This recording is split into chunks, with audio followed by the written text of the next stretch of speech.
సంపాదించిన మనీని హ్యాపీ మనీగా మార్చుకోవాలనుకుంటే విజువలైజేషన్ 2.0కి జాయిన్ అవ్వండి. నమస్కారం సార్. మనం చూస్తూ ఉన్నాం నంద్యాల జిల్లాకి చెందిన దారుణమైన ఘటన.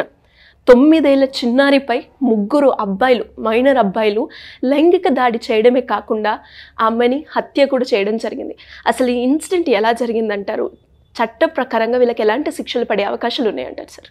ఈ నంద్యాలలో జరిగిన ఇన్సిడెంట్ మీ ద్వారా మన సుమన్ టీవీ వాళ్ళకి కూడా, సుమన్ ప్రేక్షకులు కూడా నేను చెప్పేటువంటి ఒక 2 నిమిషాలు 5 నిమిషాలు కనీసం ఒకళ్ళు లేకపోతే 10 మంది అయినా సరే జాగ్రత్త పడతారని, వాళ్ళ పేరెంట్స్ జాగ్రత్త పడతారని చెప్పేసి నేను ఇక్కడ వచ్చాను. ఈరోజు గుండె తరుక్కుపోతుంది సిరి, చాలా ఎంత తరుక్కుపోతుంది తెలుసా?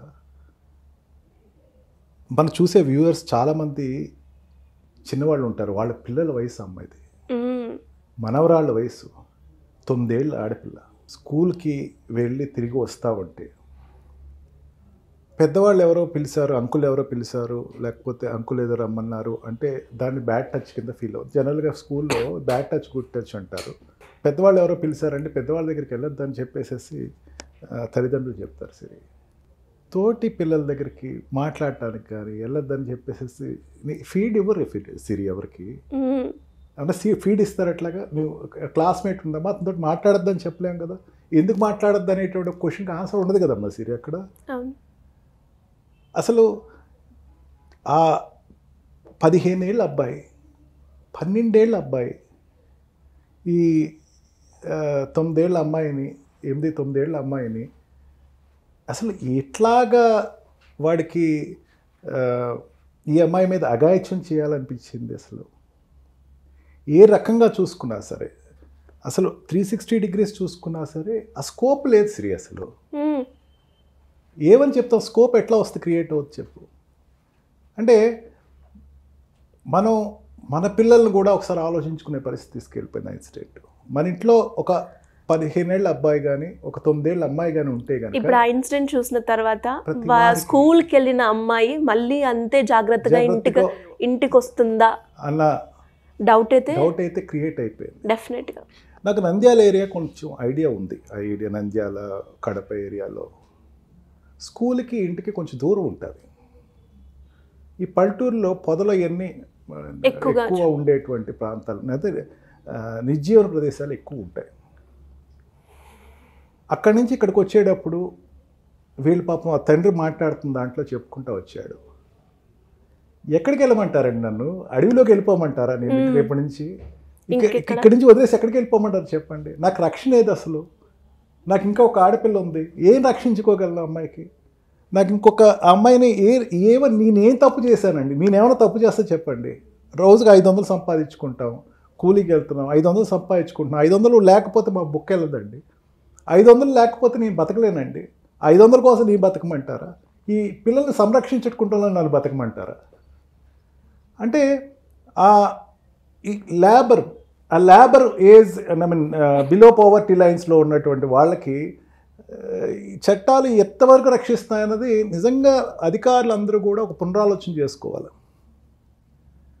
ఆ అమ్మాయిని 15 ఏళ్ళ అబ్బాయిలు 3 కలిపి తీసుకెళ్ళిపోయి అమ్మాయిని రేప్ చేసి, దారుణంగా రేప్ చేసి, జనరల్గా ఏమవుద్దంటే సిరి, కొన్ని విషయాలు నేను చూచాయిగా చెప్తాను. ఒకసారి రేప్ కేసు జరిగింది అనుకోండి, ఇమ్మెచ్యూర్డ్ అండ్ మెచ్యూర్డ్ సెక్షువల్ ఆర్గాన్సెస్ ఏదైతే ఉందో అమ్మాయి ఆడపిల్లలకు ఉందామంటే ఆ ఏజ్లో ఉండదు, 9 ఇయర్స్లో ఉండదు.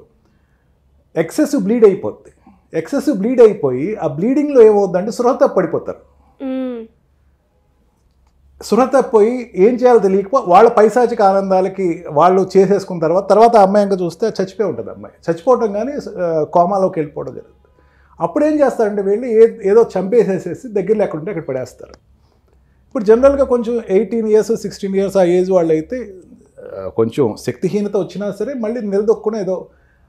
కానీ ఈ 8 ఏళ్ళు 9 ఏళ్ళ ఆడపిల్లకి, అవయవాలు కూడా సరిగ్గా పెరిగిన ఆడపిల్లకి రేప్ చేసి దారుణంగా అసలు కొట్టి చంపేసేసి తీసుకెళ్ళి ఒక కాలువలో పడేసేసి, అసలు వాళ్ళు ఏం పొందారో తెలియట్లేదు. కానీ జనాలు అందరూ కూడా, మిగతా వాళ్ళ పేరెంట్స్ కానీ వీళ్ళ పేరెంట్స్ కానీ వాళ్ళందరూ కూడా జీవితాంతం క్షోభ అయితే అనుభవిస్తున్నారు. దారుణం సార్, దారుణమైన క్షోభ. ఆ తల్లి ఏడుస్తున్న దానికి అసలు ఆపటానికి అసలు ఎవరు ఆపలేకపోతున్నారు. అమ్మాయి ఇంకా వస్తుందేమో అని తల్లి ఆలోచన. అసలు మా అమ్మాయి వస్తుందండి, తిరిగి వస్తుంది, ఎదుగుతున్నారు, మా అమ్మాయి కోసం ఎదుగుతున్నారు, ఎక్కడో ఎదుగుతున్నారు, జీర్ణించుకోలేకపోతుంది. చెప్పు ఉండొచ్చు కానీ జీర్ణించుకోలేకపోతుంది. మా అమ్మాయి వస్తుందండి, తిరిగి వస్తుంది, కానీ చూడండి వాళ్ళు ఎక్కడో తీసుకెళ్ళిపోయారు, వెళ్ళిపోయింది, సాయంకాలం వెళ్ళిపోయింది, 4 వెళ్ళిపోయింది, ఇప్పటివరకు రాలేదు, రాత్రి అయింది, పోలీస్ కంప్లైంట్ ఇచ్చాము, రాలేదు, ఎదుగుతున్నారండి, ఖచ్చితంగా వస్తుందండి, మా అమ్మాయి వస్తుందండి, కాకపోతే తీసుకెళ్ళిన వాళ్ళు మాత్రం పరీక్ష చేయండి అని చెప్పి ఆ తల్లి చెప్తున్న ఆవేదన అప్పటి వరకు కవర్ చేసి ఉండొచ్చేమో టీవీ వాళ్ళు. తర్వాత తెలిసిన తర్వాత ఏమని చెప్పుకుని ఆ అమ్మాయి ఒక వ్యాధితో చనిపోయిందని చెప్పుకుంటుందా, లేకపోతే ఒక యాక్సిడెంట్ అయ్యి చచ్చిపోయిందని చెప్తుందా, ఒక రాక్షసత్వంగా క్రూరత్వంగా అమ్మాయిని రేప్ చేస్తే చచ్చిపోయిందన్నది అసలు ఆ తల్లి ఎట్లా జీర్ణించుకోగలదు? అసలు ఆ అక్క తమ్ముడు ఉన్నారు ఆ చిన్నపిల్లలకి, వాళ్ళు ఎట్లా జీర్ణించుకోగలరు? వాళ్ళకి ఏమీ అర్థం కాదు, ఏమైందో తెలియదు. ఎవరైనా అడుగుతారు ఏమైంది మీ అక్కని, ఏం సమాధానం చెప్తారు వాళ్ళు? వాళ్ళ అక్క ఉంది ఒక 11-12 ఏళ్ళు, తమ్ముడు ఉన్నాడు ఒక 7-8, 7-6-7, వాళ్ళు ఏమని చెప్తారు? మా అక్క ఎట్లా చచ్చిపోయిందంటే వాళ్ళకి తెలియదు. అంటే ఎంత దారుణమైన పరిస్థితికి వెళ్ళిపోతున్నాయంటే మన విలువలు, దాన్ని ఒక ఏ లాంగ్వేజ్ తోటి చెప్పలేనంత దారుణమైనటువంటి సిచ్యువేషన్స్కి మన వ్యవస్థ వెళ్ళిపోతుంది. దీనికి కారణం అడిగారు మీరు. మనం పిల్లలకి ఏదో చిన్నప్పటి నుంచి, నిజంగా చెప్తున్నాను, చిన్నప్పటి నుంచి ఒక 5 years నుంచి ఏం చేస్తారంటే ఏదైనా పిల్లవాడు ఏడుస్తూ ఉంటే సెల్ ఫోన్ ఇచ్చేస్తాం.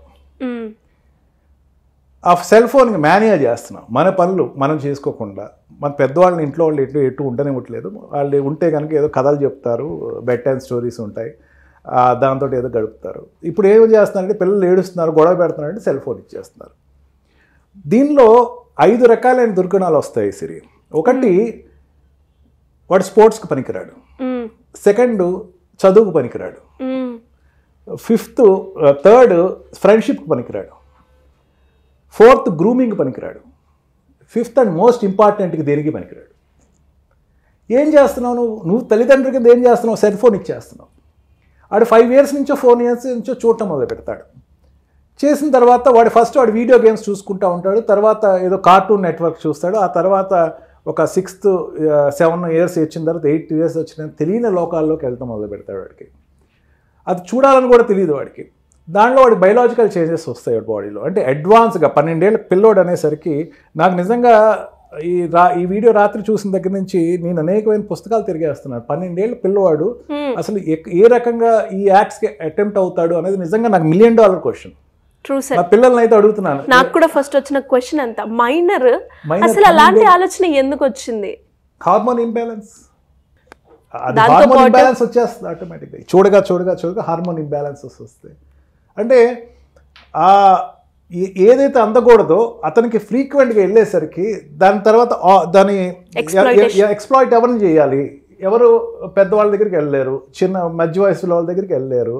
చిన్నపిల్లలు వాళ్ళకు కూడా they know that they are other gender, not their own gender, male కాదు ఫిమేల్ అని తెలుసు.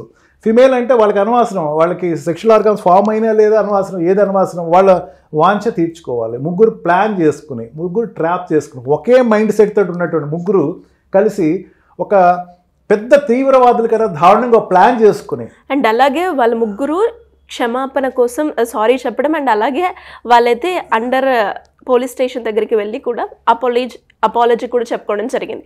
కానీ సార్ ఇంత చిన్న వయసులోనే వీళ్ళు ఇంత దారుణమైన ఘటనకి గురయ్యారంటే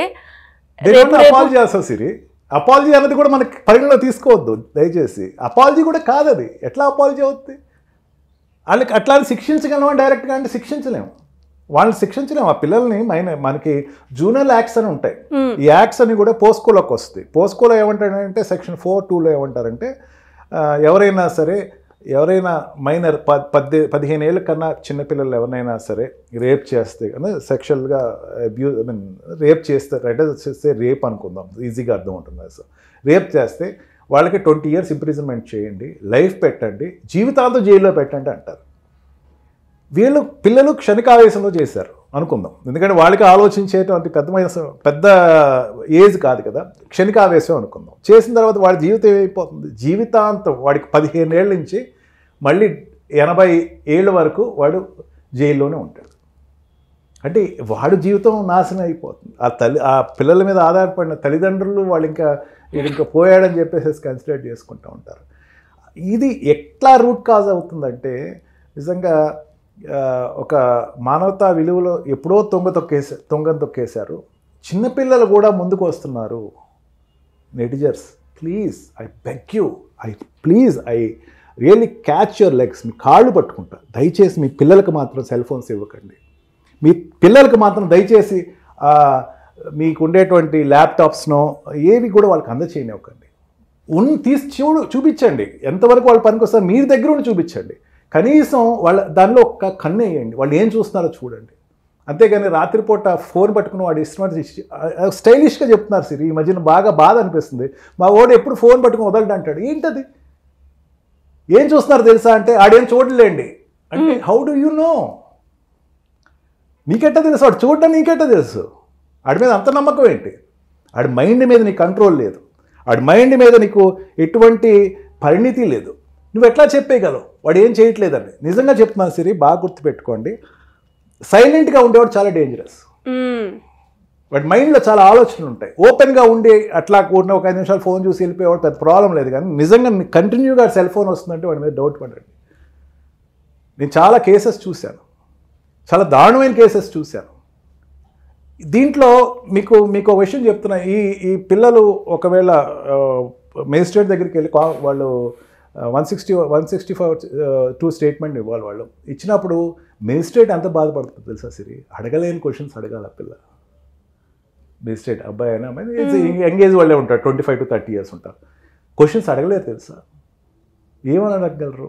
చిన్న పిల్లలు జరుగుతూ ఉంటాయి. నా ప్రత్యక్షంగా చూశాను సిరి, అందుకే చెప్తున్నాను. నేను ప్రత్యక్షంగా ఒక చిన్నపిల్లని ఒక కోర్టులో చిన్నపిల్లని తీసుకెళ్ళి, నా క్లయింట్ని తీసుకెళ్ళి మేజిస్ట్రేట్ని అప్ చెప్తే మేజిస్ట్రేట్ ఎట్లా అడగాల? పాప ఆవిడ కూడా చిన్న వయసే, 22 years 25 or 27 years ఉంటాయి.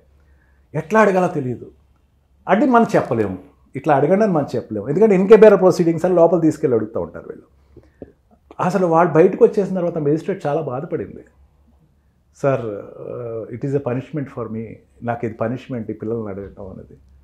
అంటే అంత వ్యవస్థ అంతా కూడా దాన్ని ఎదుర్కొనేటువంటి పరిస్థితి లేదు ఈ రోజున. డాక్టర్స్ ఎదుర్కొనే పరిస్థితి లేదు. డాక్టర్స్ ఏ రకంగా వెరిఫై చేయాలో వాళ్ళ దగ్గర, అంటే వాళ్ళకు కూడా ఒక లిమిట్ వరకు వాళ్ళు చేయగలరు. అంటే ఇప్పుడు సోఫిస్టికేటెడ్ హాస్పిటల్స్ కానీ, పెద్ద హైదరాబాద్లో ఉండేటువంటి నిమ్స్ కానీ, గాంధీ కానీ, ఈ ఉస్మానియా కానీ వీళ్ళు వెరిఫై చేస్తారు. ఎందుకంటే కొన్ని పేషెంట్స్ వస్తున్నారు కాబట్టి. ఆ ఊరు నంద్యాల అనే ఊర్లో ఇటువంటి కేసెస్ ఇప్పటివరకు రాలేదు. ఆ డాక్టర్ కూడా ఎట్లా ట్రీట్ చేయాలో తెలియదు, ఎట్లా వెరిఫై చేయాలో తెలియదు. అంటే ఎంత విలువల్ని కోల్పోయి మనం ఒక మృగాలను తయారు చేస్తున్నాం. దయచేసి మళ్ళీ అడుగుతున్నాను, దయచేసి సెల్ ఫోన్స్ ముట్టుకోకండి, పిల్లలకి ఇవ్వకండి, అందచేయకండి. మీరు సెల్ ఫోన్స్ ఇవ్వాల్సిన పరిస్థితి వస్తే కనుక పక్కన మీరు కూర్చోండి. అంతేగాని రాత్రిపూట వాళ్ళు ఎవరో లేని టైంలో వాళ్ళకి పిల్లలకి ఫోన్లు ఇవ్వకండి. చదువుల మీద కాన్సన్ట్రేట్ చేయనివ్వండి, స్పోర్ట్స్కి పంపించండి.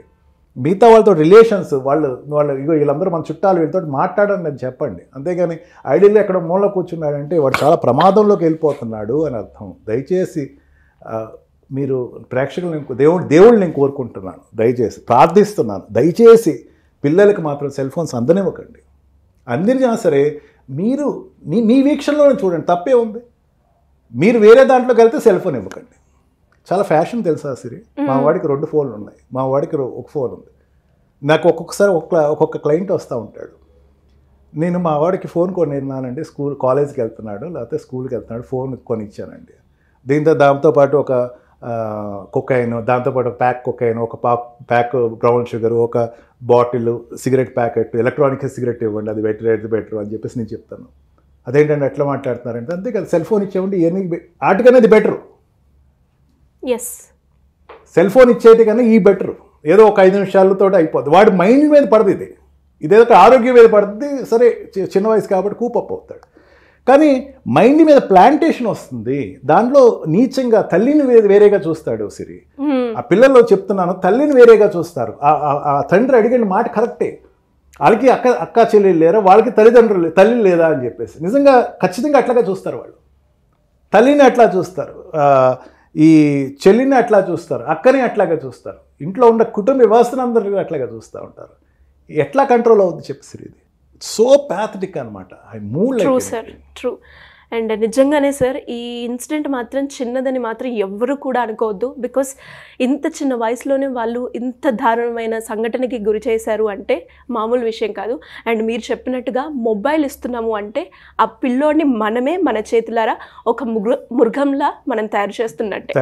సో అదొక్కటి గుర్తు పెట్టుకుంటే ఇంకా ఇలాంటి ఇన్సిడెంట్ జరగకుండా ఉండాలని మనస్ఫూర్తిగా కోరుకుంటున్నాను. మీరు సెల్ ఫోన్ ఇచ్చేటప్పుడు దయచేసి ఒక ప్యాకెట్ కండోమ్స్ కూడా ఇవ్వండి. సెల్ ఫోన్ ఇచ్చినప్పుడు దయచేసి మీరు ప్రొటెక్టివ్ సంబంధించి ఏదైతే ఉందో అవి కూడా ఇవ్వండి. అది ఈక్వల్, రెండు ఈక్వల్. ఎందుకంటే ఆ స్థితికి దయచేసి మీరు వెళ్ళకండి. సెల్ ఫోన్స్ ఇవ్వకండి పిల్లలకి, అది మీరు వాడుకోండి. అంతేకాని పిల్లలకి ఇచ్చి ఏం లాభం? వాళ్ళు ఏం తెలుసుకుంటారు? వాళ్ళకి ఫోన్ ఎందుకు అసలు? ఫోన్ ఎవరితో మాట్లాడేసి 5 నిమిషాలు మాట్లాడి వెళ్ళిపోతారు. అంతవరకే చూడండి. Anyways thank you sir, thank you so much. Thank you. Suman టీవీలో మీ పర్సనల్ అండ్ బిజినెస్ ప్రమోషన్స్ కోసం కింది నెంబర్కి కాంటాక్ట్ చేయండి.